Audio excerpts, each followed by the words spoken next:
मोदी जी इस संदर्भ में कहीं भी किसी भी रूप में सफल नहीं रहे हैं। वो तो सिर्फ विदेश यात्राओं पर अपना विश्वास समझते हैं कि नरेंद्र मोदी जी के आने के बाद में देश में कुछ भी नहीं हुआ है। केवल 15 लाख रुपए दूंगा, कुछ नहीं। जीएसटी से व्यापारी बर्बाद हो गए। मोदी जी के आने से देश का भविष्य है जो अंधकार में है, और अपन ये निश्चित तौर पे नहीं कह सकते हैं कि आगे क्या होगा। कंपनी लगाओ, कहाँ से लगाएंगे? कुछ भी मूलभूत सुविधाएं नहीं दे रहे हैं और अब किसान आंदोलन को बढ़ा रहे। ऐसे अगर विचार हम रख के चलेंगे तो वैक्सीन की जरूरत ही नहीं है हिंदुस्तान को। मैंने कभी भी एक दिन घर पे रेस्ट नहीं किया। कोरोना पीरियड में भी खूब घूमा, ओपन घूमा। ये देश मोदी जी से सत्य सुनना चाहता है। सत्य की बात में दम होता है। सत्य बोलो, पूरा देश साथ है। मोदी जी बीटेक वालों को तो कहते हैं पकोड़े तड़ो। दुनिया भर की पाबंदियां है, ये क्या हो रहा है? मोदी जी विचार करे, अच्छा कार्य करे। अब तो सोचो क्या सोच के वोट दिया था। मोदी जी ने पहले आने से पहले कहा था आधार कार्ड गलत है, आधार कार्ड ही हो गया। नरेगा गलत है, नरेगा आ गया। तो सत्य बोलना चाहिए। Waste another day, eyes on my display. You say we need a change and I feel that you mean it. तो गाइस इस वक्त मैं आ चुका हूँ राजस्थान के अजमेर शहर में, और अजमेर शहर के अंदर अभी बारिश का मौसम हो रखा है और कोरोना काल चल रहा है पूरे देश में और नया साल लग चुका है। और यहाँ पे अजमेर के काफ़ी सारे यहाँ के जो मूल निवासी है वो लोग यहाँ पे वॉकिंग करने आते हैं अर्ली मॉर्निंग्स में। सर हम जानना चाहेंगे कि अभी कोरोना काल चल रहा है और आप लोग अजमेर से बिलोंग करते हो, सर अभी क्या कैसा लग रहा है यहाँ पे? यहाँ पे मौसम अच्छा रहता है, घूमने में अच्छा लगता है हमको। जी जी, आप डेली वॉकिंग पे आते हैं यहाँ पे? हाँ, डेली वॉकिंग के ऊपर आते हैं। जी जी, आप अपनी सेहत का मतलब पूरा ध्यान रखते हैं? हाँ, सर पूरा ध्यान रखते हैं। बिल्कुल सर। सर मेरा भी बचपन यहाँ नाला बाजार में मेरा रहता, मेरा ननियाल है, और बचपन में हम लोग आते थे यहाँ पे, हम देखते थे ये जो गार्डन है यहाँ पे काफ़ी सारी गंदगी रहती थी। सर अभी मैं देख रहा हूँ काफ़ी साफ सफाई यहाँ पे देख रहे हैं, कूड़ेदान वगैरह। तो स्वच्छ भारत के ऊपर हमारी ये मैसेज हम देना चाहते हैं पूरे देशवासियों को। तो किन किन बातों का ध्यान रखना चाहिए? ये क्या है साहब, एक तो ये गुटखा को पाबंदी लगानी चाहिए, और जो लोग गुटखा खाते हैं उनको ये सावधानी रखनी चाहिए कि हम रास्ते में पब्लिक पैलेस के अंदर कहीं भी हमारा पीपदान नहीं थूके, और जो कागज की पुड़िया हो जेब में रहे, जहाँ भी डस्टबिन मिले वो थूके। और हमारे जी सर मेन गुटखे पर पाबंदी लग जाएगी तो ये सारा एक तरह से अपना स्वच्छ भारत अभियान का सारा हल हो जाएगा। जी सर। आप अजमेर में मूल अजमेर के निवासी सर? हाँ, मूल अजमेर शुभ नाम सर निवासी। आपका? किशन गुप्ता। किशन लाल जी का। तो दोस्तों आपने देखा ये थे किशन लाल जी गुप्ता हमारे साथ में। सर आपने बहुत अच्छी जानकारी दी हमारे भारतवासियों को। पूरी 150 करोड़ की जनता ये वीडियो लाइव देखेगी तो उनको पता चलेगा एक स्वच्छ भारत। इस बीच हमारे साथ एक और व्यक्ति जुड़ चुके हैं जो मूल अजमेर के हैं। सर सर अपना नाम बताया?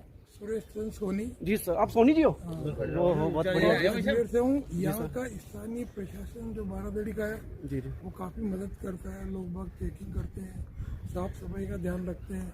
हम यहाँ जो भी आते हैं बड़े खुश हैं। यहाँ पर पूरी साफ सफाई है। यहाँ पे हम कोई गुटखा नहीं खाते हैं। यदि कोई जायरीन गुटखा खाता आता है हम मना करते हैं। हम यहाँ बाथरूम नहीं करने देते हैं। हम यहाँ के प्रशासन को सहयोग करते हैं। यहाँ का प्रशासन भी हमारे साथ है, वो भी हमें कहता है कि आप ध्यान रखो। अरे इनके प्रशासन की मैं तारीफ करूँगा। आप खुद देखिए गार्डन एकदम सही है, पार्क एकदम सही है, और यहाँ पे किसी और सफ़ेद पक्षी आते हैं वो भी काफ़ी अच्छे रहते हैं। घूमते फिरते हम लोग 20-25 जने आते हैं, आराम से घूमते हैं, व्यायाम करते हैं, प्राणायाम करते हैं, वॉकिंग करते हैं। मैं सभी सीनियर सिटीजन को कहूँगा कि अपने सेहत का ध्यान रखने के लिए ये काम जरूर करें। सर हमारा जो युवा वर्ग है, आज की हमारी जो नई पीढ़ी है, उगाड़ा जीवन है, तो उनको एक संदेश दीजिए आपकी तरफ से कि जीवन में संघर्ष करना मतलब जो नई पीढ़ी है वो आजकल टोटल लैपटॉप मोबाइल पर लगी रहती है। इसके कारण उनको टाइम नहीं मिलता। उनके माँ बाप को चाहिए कि बच्चों को इस तरह से गाइड करे कि वो थोड़ा अपने शरीर का ध्यान रखे। अभी से ही बच्चों की आंखें खराब हो रही है, कमर दुख रही है। अब मैं लगभग 65 साल का हूँ, मैं 10 राउंड लगाता हूँ आर पार।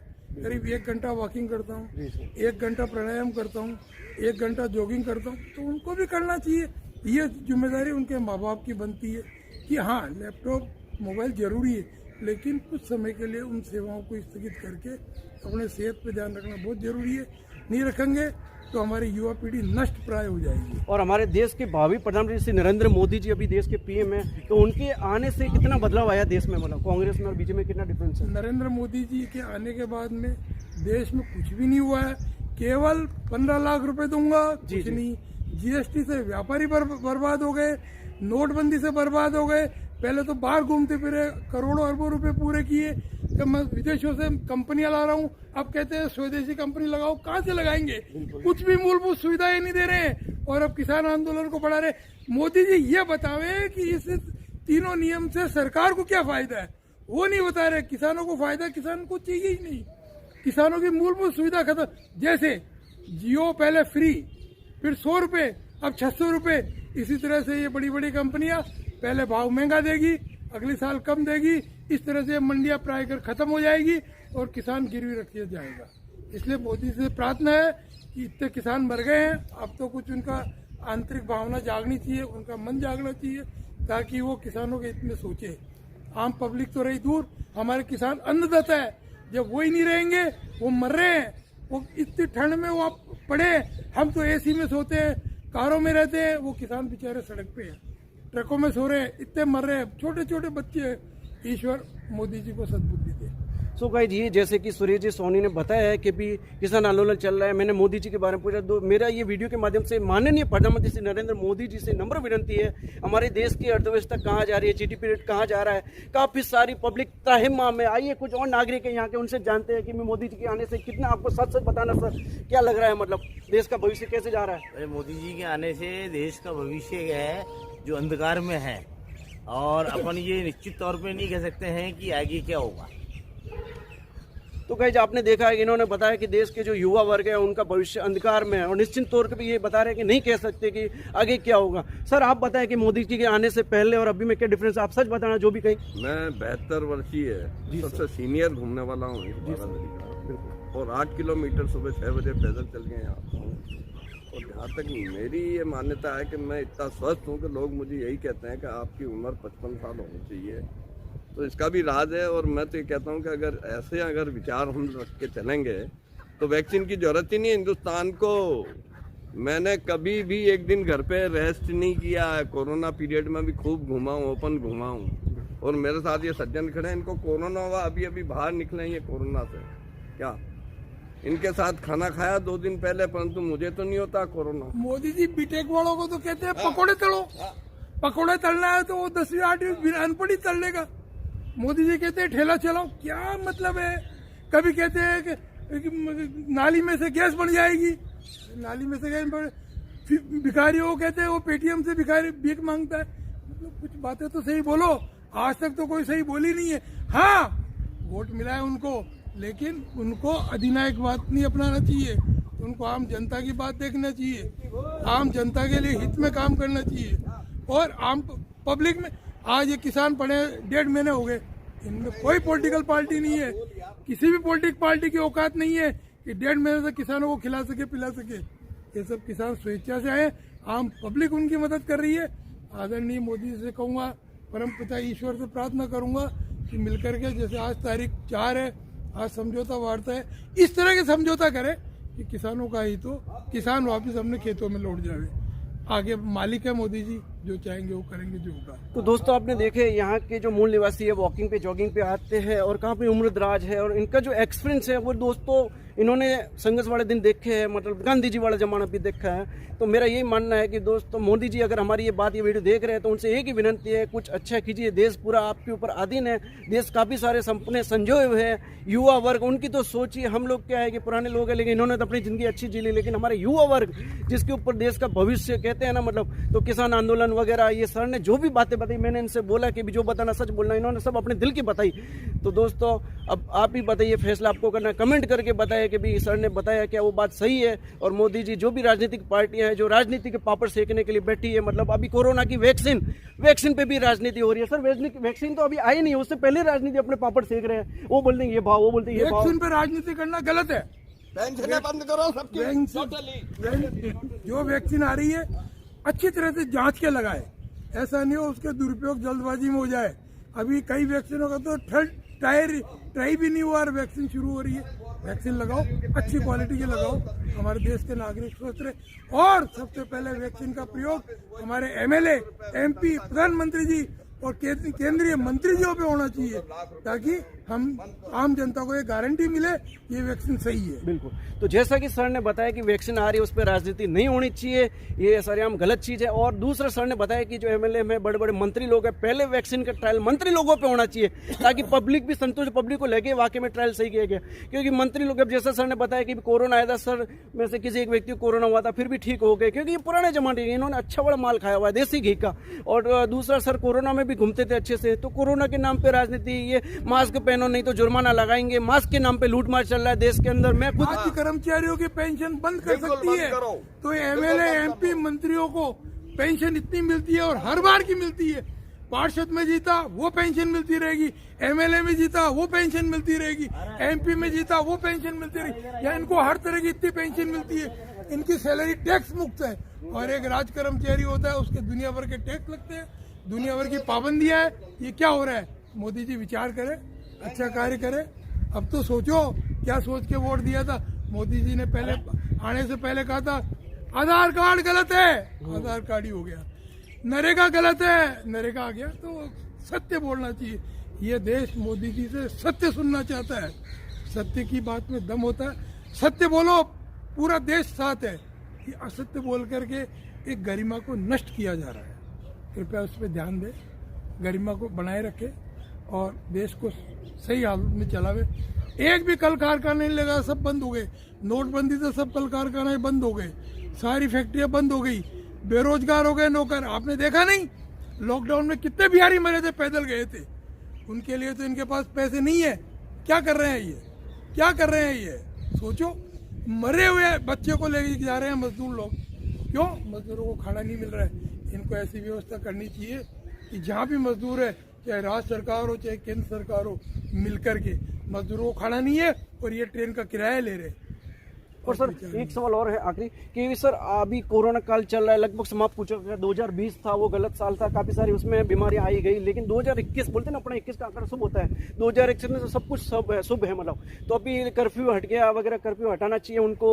और कोरोना के नाम पे जो लूटमार मचा रखी कि आम आदमी मास्क नहीं पहनता तो उनसे 2-2 हजार रुपये जुर्माना लेते हैं। वही मंत्री लोग की कोई पार्टी होती है, कोई जैसे चुनाव आने वाला था, तो उनके लिए मास्क क्यों अनिवार्य नहीं रखते? ऐसी जनता, हम सबको आवाज उठानी चाहिए। तो उसके बारे में कुछ ये सरकार को कार्रवाई करनी चाहिए, आम जनता पे क्यों करती है? एक पुलिस वाला आम जनता को तो पकड़ेगा, मास्क नहीं है तो पकड़ेगा, हेमलेट नहीं है तो पकड़ेगा। यहाँ की सड़कें देखो, इतने इतने गड्ढे हैं, वो तो इनको दिखता नहीं है। बस ट्रैफिक वाले खड़े हो जाएंगे, बोले ये क्यों हो रहा है, ये क्यों हो रहा है? इनको सोचता नहीं है क्या? नियम बनने से पहले मूलभूत सुविधाएं होनी चाहिए। सड़कों में गड्ढे हैं, इतने बड़े बड़े गड्ढे हैं, गाड़ियां चलती नहीं है, पीछे हॉर्न की आवाज सुनाई नहीं देती है। अरे कम से कम जो सिटी एरिया है जिसमें पॉपुलेशन का जंप रहता है, वहाँ तुम्हारे हेमलेट की कोई आवश्यकता है क्या? बस नियम है, नियम है, राजनीतिक रैलियां नियम है, निकालते हो तो नियम मास्क की कर क्या दी। आवश्यकता है? जब आप राजनीतिक रैलियां निकालते हो, जो सोशल डिस्टेंसिंग का कोई पालन नहीं होता है, कोई मास्क नहीं लगाता है, उस समय तो कोई पुलिस वाले चालान नहीं करते हैं, क्योंकि वो राजनीतिक रैलियां होती है। तो सभी देशवासियों से मेरा निवेदन है कि इस बात को मद्देनजर रखते हुए गौर किया जाए। मास्क लगाओ, लेकिन सबके लिए कानून करो। ऐसा नहीं है कि राजनीतिक रैलियों में, अब बंगाल के अंदर अमित शाह जी रैली कर रहे थे, मास्क नहीं। बिहार में अमित शाह जी, प्रधानमंत्री जी रैली कर रहे हैं, कोई मास्क नहीं। लालू प्रसाद की पार्टी कर रही है, कोई मास्क नहीं। जेडीए की पार्टी कर रही है, नीतीश की, कोई मास्क नहीं। लेकिन आम जनता जाएगी, पहले पुलिस वाला पकड़ लेगा। ये आक्रोश है सर, आक्रोश को बंद मोदी जी करें। जी सर, आपका बहुत शुक्रिया। आपने इतने सीनियर सिटीजन होने के नाते अपने एक्सपीरियंस शेयर किए, आपकी आवाज़ जनता तक जाएगी। और जनता से मैं अपील करता हूं और हमारे देश के भावी पीएम से भी हाथ जोड़ के नंबर विनती करता हूं, ये जो सीनियर सिटीजन है इनका एक्सपीरियंस कर रहा है कि कानून बनाओ तो सबके लिए एक सरखा बताओ। कोई मंत्री अगर निकलता है, उसकी गाड़ी निकलती है, उनकी मास्क की पहचान नहीं होती है, और हम जैसे आम पब्लिक की आप लोग मास्क नहीं है तो इतना जुर्माना है। बेचारे गरीबों को ही लूटते हो आप लोग। कुछ तो संघर्ष, कुछ नियम ऐसे बनाई है कि सबके लिए, जैसे फॉरेन कंट्री में कानून होते हैं। मैं फॉरेन कंट्री में कई बार गया था, वहाँ मैंने देखा कि मंत्री भी अगर जाता है तो वो साइकिल पे जाता है, गाड़ी में जाता है, लेकिन उसकी गाड़ी रुकती है 4 रास्ते पे। और यहाँ पे कोई मंत्री की गाड़ी निकलती है तो रुकती नहीं है, बाकी आम लोगों को रुका दिया जाता है। कोरोना काल चला तो मंत्री लोगों ने कोई व्यवस्था नहीं की, लेकिन हमारे सोनू पाजी, बॉलीवुड का एक सुपर स्टार है सोनू सूद जी, उनका भी दिल से मैं सैल्यूट करता हूँ। सर, सोनू सूद जी ने पब्लिक की सपोर्ट किया, कैसा मतलब लगा? बहुत अच्छा ऐसा खलनायक ने ऐसा पवित्र काम करके सबकी आत्मा को ही बदल दिया। सर, सर्वप्रथम अपना नाम बताएं। Doctor KG Goyal. Ji sir. ये कोरोना अभी जो है चल रहा है बहुत कम हो गया है और अप्रैल के बाद में तो बिल्कुल ही पूर्ण हो जाएगा। इसमें कहीं कोई आपत्ति वाली स्थिति नहीं है। सब जो है इस तरीके से रहें ताकि कहीं भी किसी को कहीं मन में शंका उत्पन्न ना हो। और हम तो इस भाव के जागरूक हैं कि सर्वे भवन्तु सुखिना, सर्वे सन्तु निरामया, सर्वे भद्राणि पश्यन्तु मा कश्चित् दुःखमाप्नुयात्। सब सुखी हो, कोई दुखी न हो, सबका कल्याण हो, सब निरोग रहे। ये हमारी भावना है और इसी भावना से विश्व में हम कल्याण चाहते हैं। और ये कल्याणकारी जो व्यवस्थाएं हैं जो सरकार जुटा रही है, इसके हम हृदय से शुक्रगुजार हैं। सर ये जो गार्डन है आना सागर झील पे, दौलत बाग जो पुराना, इसका अभी भी दौलत नाम ही है ना, बारादड़ी चेंज कर लिया, मतलब दौलत बारादड़ी दौलत बाग। तो बारादड़ी दौलत बाग करके यहाँ जो गार्डन है सर, अभी मैं पहले बचपन में आता था काफी गंदगी दिखती थी। अभी स्वच्छ भारत अभियान के अंदर जो मैंने देखा है तो स्वच्छ काफी दिख रहा है, मतलब उसमें आप सबका योगदान है। मतलब इतना सुंदर कैसे रखते हैं आप? हमारे जो लीडर हैं सुरेश चंद्र जी सोनी साहब, इनके नेतृत्व में हम यहाँ भ्रमण करते हैं और ये इतनी स्वच्छ जगह है कि यहाँ किसी भी तरीके से किसी को कहीं कोई एक कागज़ भी, मतलब कूड़ा भी नहीं मिलेगा, ऐसी स्थिति है। और ये सफाई अभियान के तहत ये बारादरी का जो प्रांगण है, समय समय पे हम सब भी करते हैं, समय समय पर हम सब लोग भी सफाई अभियान में सम्मिलित हो जाते हैं। तो ये हमारी भावना है। भावी देश के अभी जो माननीय प्रधानमंत्री श्री नरेंद्र भाई मोदी जी है, तो उन्होंने काफ़ी सारी राजनीति आने से पहले तो कई सारे वादे किए थे, 15 लाख सबके अकाउंट में आ जाएंगे, लेकिन 15 लाख तो नहीं है, लेकिन कोरोना सबके अकाउंट में जरूर आ गया। तो उसके ऊपर जरा बताइए कि मोदी जी को और क्या क्या मतलब खास ध्यान रखना चाहिए? मोदी जी हमारे देश के प्रधानमंत्री हैं और इनके द्वारा कई जो ये कार्य किए जा रहे हैं, वैक्सीन जो लाए हैं, ये मोदी जी ने अग्रणीयता करके और वैक्सीन को जल्दी से जल्दी हमारे यहाँ भेजी है। और यहाँ पर सभी प्रकार के जो ये डिस्पेंसरीज वगैरह हैं उनमें भी वैक्सीन को लागू कर रहे हैं। अच्छा, कौन सा? रोजगार के। अच्छा सर, हमारे यहाँ पे जैसे कि मेरा वीडियो था जिसमें मैंने एक इंजीनियर का वीडियो लिया था अहमदाबाद के अंदर। सर मैं अभी बताऊंगा आपको, इस यूट्यूब पे है। तो एक इंजीनियर चाय बेच रहा है अहमदाबाद जैसे गुजरात शहर में। तो रोजगार के ऊपर देश का भविष्य में काफी रोजगार को लेकर काफी समस्या है। तो जरा एक संदेश दीजिए हमारे मैसेज के माध्यम से मोदी जी तक पहुंचे कि रोजगार में क्या क्या और नए मतलब लाना चाहिए प्रावधान। जहाँ तक संबंध रोजगार का है, मोदी जी इस संदर्भ में कहीं भी किसी भी रूप में सफल नहीं रहे हैं। वो तो सिर्फ विदेश यात्राओं पर अपना विश्वास समझते हैं कि ज़्यादा से ज़्यादा इंटरनेशनल रिलेशंस बनाए जाएं और यहाँ की जो गरीबी है, यहाँ की जो व्यवस्थाएं हैं, उनकी तरफ उनका कोई विशेष ध्यान आकर्षण नहीं है। इसलिए मेरी प्रधानमंत्री मोदी जी से गुजारिश है कि वे आंतरिक व्यवस्थाओं को भी मद्देनज़र रखते हुए यहाँ की रोजगार व्यवस्था, यहाँ का जो महंगाई की व्यवस्थाएं हैं, उस पर अंकुश लगाएं और अधिक से अधिक जो हमारा राष्ट्र एक कृषि प्रधान राष्ट्र है, उस कृषि प्रधान राष्ट्र की स्थिति को मद्देनज़र रखते हुए, कृषि प्रधान राष्ट्र की स्थिति को मद्देनज़र रखते हुए किसानों को भी वही स्थिति प्रदान करें जो उनके हक में है। अनावश्यक रूप से इस क्षेत्र में राजनीति नहीं आने दें, ये मेरी मोदी जी से गुजारिश है। तो सो गाइस, देखा यहाँ पे दया शंकर जी करके जो प्रोफेसर साहब थे, जो ये सब पूरी इनकी टीम है, सारे बुजुर्ग, ये लोग कई सालों से यहाँ पे वॉकिंग करने आते हैं और इनका एक्सपीरियंस इन्होंने लाइव शेयर किया हमारे साथ में वीडियो के माध्यम से, ताकि ये जो वीडियो है, अगर माननीय प्रधानमंत्री जो भी मंत्रीगण पार्टी अगर वीडियो देख रही है तो प्लीज़ इस पर फोकस किया जाए और रोजगार की जो समस्या है देश में, जो देश का GDP स्तर कहाँ जा रहा है, साफ सफाई की व्यवस्था, जैसे रोड के बारे में बात की, उससे तो मैं भी थोड़ा ट्रस्ट हूँ क्योंकि मैंने अहमदाबाद जैसे शहर के अंदर रोड रोड सही नहीं, प्लीज़ इस पे मतलब एक्शन लिया जाए और आवाज़ ये जनता की उनको सुनी जाए। और ऐसे ही मतलब मैं आपको और भी मतलब अजमेर के और पूरे इंडिया के लोगों से रूबरू लाइव करवाता रहूँगा। कैमरा पर्सन प्रदीप सोनी के साथ JK मथरिया लाइव।